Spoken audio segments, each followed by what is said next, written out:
notice the area to our left, the lower the vegetation. It's an avalanche area.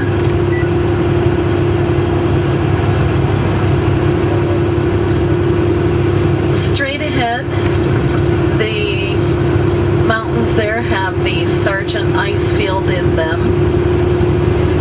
We are getting to the end of Turnagain Arm, 12 miles across the land there, and it's Prince William Sound. A lot of fun, in spite of him. He's a true Alaskan. He's one of these Alaskans, you know, the hogs are good. But everyone loves him. He's the one going into Whittier. Only way to get in there. Well, rather than building another tunnel for vehicles, they put the highway over and around the railroad tracks. So the train still, but of course when the train is going through, then no traffic goes through. To go through the tunnel. Hang on. One road to the south out of Anchorage, one road to the north. Not a lot of roads.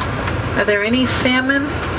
Yeah, if you look down by the, on the right, the deck there, under the deck there are some.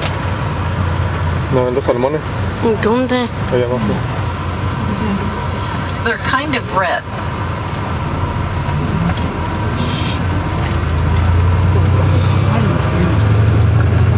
So we'll be coming back over the same road, so those on the opposite sides of the motor coach will get to see everything. The poles through this area are for the snow plow in the wintertime. Another glacier off to the right there.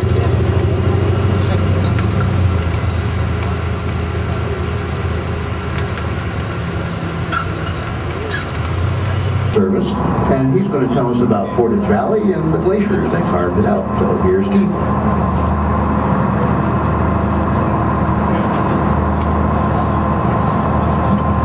Good morning, everyone. My name. Talk a little bit about why you find so much ice and many glaciers on the forest. If you might have seen this morning when you went by Turnagain Arm. This is thousands of years of accumulation of glacial silt. Some of these mud flats have been drilled and measured, and they're over 1,000 feet deep, and they consist entirely of this fine silt material. Now this lake is a very young lake. 90 years ago, there was no lake here. This whole valley area was occupied by Portage Glacier. Portage Glacier carved out this lake area. The last time Portage Glacier advanced down through this valley was in the Little Ice Age, which ran from the mid-1300s to the mid-1800s, and that's when Portage Glacier carved out the final depth of the lake. The lake averages 650 feet deep, and it's almost 4 miles in length, which means that Portage Glacier in the last 90 years has receded about 4 miles, and this is due to the climate change that the world is undergoing right now. When the shapes, but when Portage Glacier started retreating, it dropped that moraine material in place. This became the terminal or end moraine and formed the dam that backs up the fresh water that we're sailing on today. Once the glacier retreated another 400 feet. On the left side of the glacier, you can see that it's starting to pull out of the lake now. It's starting to melt and come out of the lake. So, you know, probably in not too many years, it'll no longer calve into this lake. And had carved out the valley before Burns Glacier came out of the mountains. When Burns Glacier came down, interacted with Portage Glacier, it was forced basically to make a right-hand turn, and it carved out this low pass area you see on the left-hand side of the boat. This is Portage Pass. Well, at this time during the trip, I usually quiet down, rest my tongue, let your ears rest, and I'm going to go up on top of the boat. It's always a little bit nicer, believe it or not, when we get over by the face of the glacier. The glacier actually...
Qué bonito, ¿eh? Mira las capas de hielo. ¿Las qué? Capas de hielo.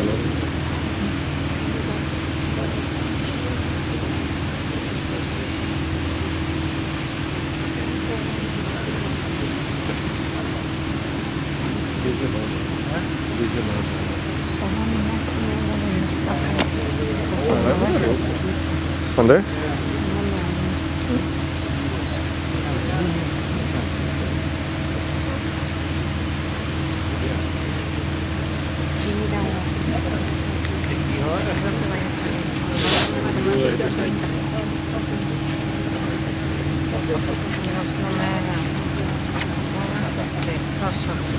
No, ya.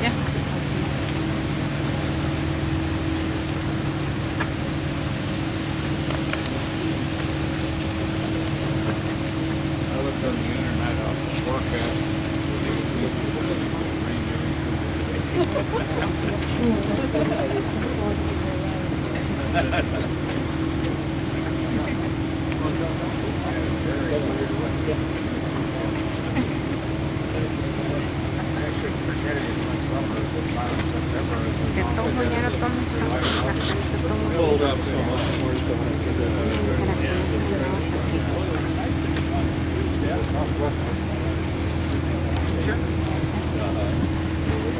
Está tomando.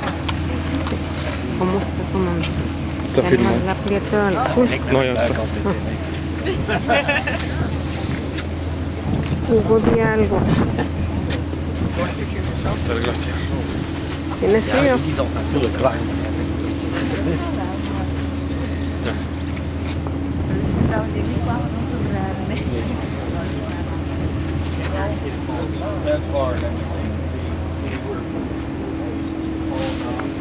Se ven las capas del hielo más viejas, menos viejas. Unos azules, este azul que está aquí enfrente de ustedes está precioso. Dice la señorita que cuando hay los deslaves se ve impresionante como en el otro. Este es el ¿cómo se llama? Portage. Este glacial Portage. En este venimos con el tour con todos los compañeros del Hugo. Estos son los compañeros del curso que va a tomar. Este fue más cortito el viaje. Tomamos como 20 minutos para llegar hasta aquí. Pero más que ahora nos tocó muy mal tiempo porque está lloviendo pues poquito. Dice la señora que ahorita que está nublado se ve mejor el glaciar. Que cuando está el sol no se aprecian los colores.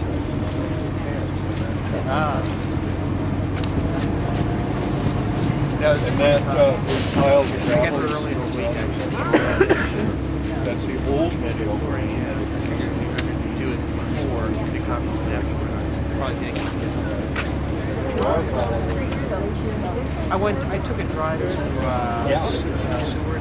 Allá está una cascada, mira.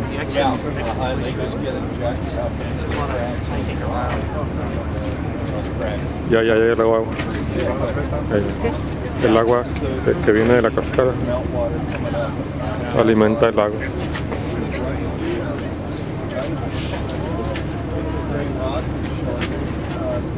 Come up with a figure of about 40 years. I mentioned that it takes about 10 years for the snowflake to turn into an ice crystal. Then it takes a few more years for that crystal to get incorporated into the current and start flowing down out of the mountains. Certain portions of the glacier, just like portions of a river, flow faster than other parts. The fastest flow of Portage Glacier is this area right to the left of us here. This is where the glacier is the thickest.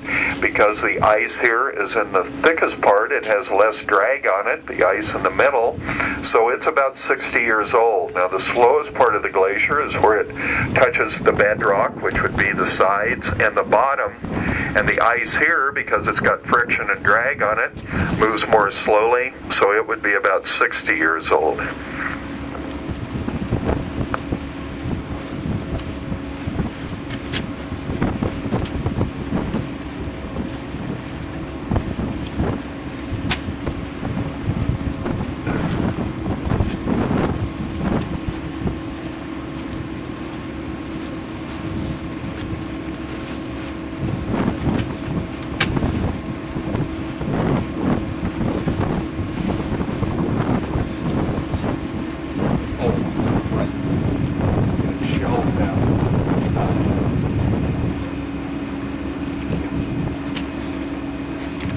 And they're the natural drainage pipes that develop in the glacier. Water will cool up on the surface of the glacier during warm days, and then it'll start melting. It's all pipeline to the glacial ice. Ya vamos de regreso. Earlier, as the material that the glacier dislodges moves, carries along with it. On the edges, this moraine material is called lateral moraines. All glaciers have a lateral moraine. And then if you look in from the edges, within the ice, you'll also see two dirty stripes within the ice on either side of Portage Glacier. This is a third type of moraine. These are called medial moraines. Medial moraines form when two tributary glaciers flow together and combine their lateral moraines. So right beside us here on the right-hand side, you'll see this medial moraine very distinctly in the ice, and this is caused by two tributary glaciers coming out of the mountain flowing together. There's also a faint medial moraine. Successful in the fishing expedition, we will have a chunk of ice on board here pretty quick. If you'd like to come, and Jeremy will bring it up front for the captain's station. If you'd like to come up, taste it, feel it, whatever, please do.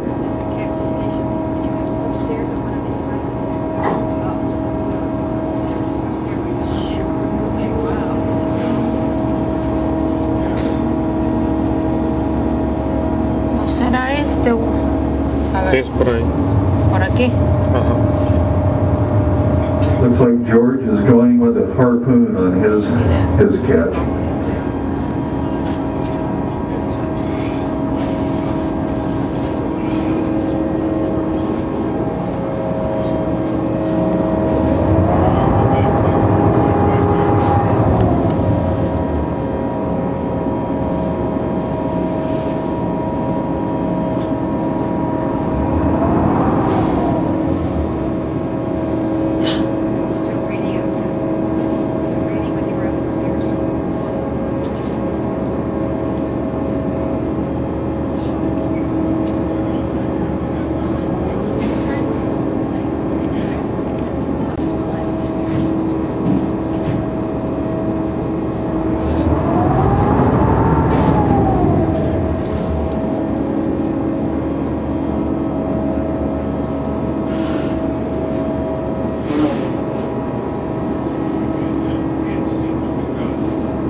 ¿Dónde? Apúntale. Acá para que en carretera. Y aquí exactamente, aquí está Portage, el glacial de Portage donde venimos. Agrándalo ahí. Pero aquí nos bajamos en Portage, nomás aquí está pegadito. Este es el glacial al que venimos hoy.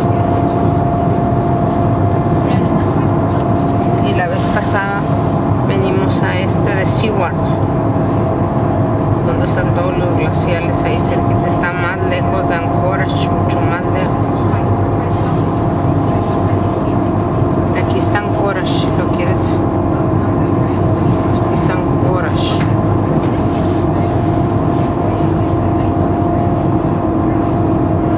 Ya.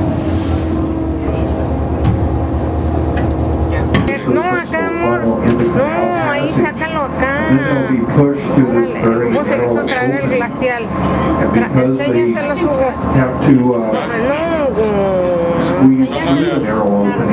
Energy becomes very concentrated, and it's not uncommon for winds to exceed 100 miles an hour on this. What we can see, sometimes you can see glaciers here. On the opposite side of the tram, you can see a trailhead there that leads across the valley floor, the Winter Creek Trail. It'll get you out to a hand tram about 3 miles out. It's also a good example of timber rainforest, which is what Glacier Valley is classified to be. You can just barely see turning an arm there behind me. It's a little soft in, but we've needed this rain all summer. Haven't really got it. I know in Anchorage they had a little bit more precipitation, but it's been very sunny, very dry. As a result, fire danger has been very high.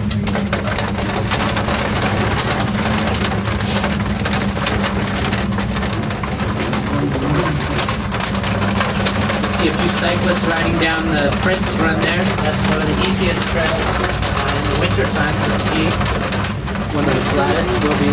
And down towards the bottom there's a few trails bottlenecking out back to the tram base. And up from about halfway up it's all wide open snowfield. Esta es una vista desde el mirador en Alaska.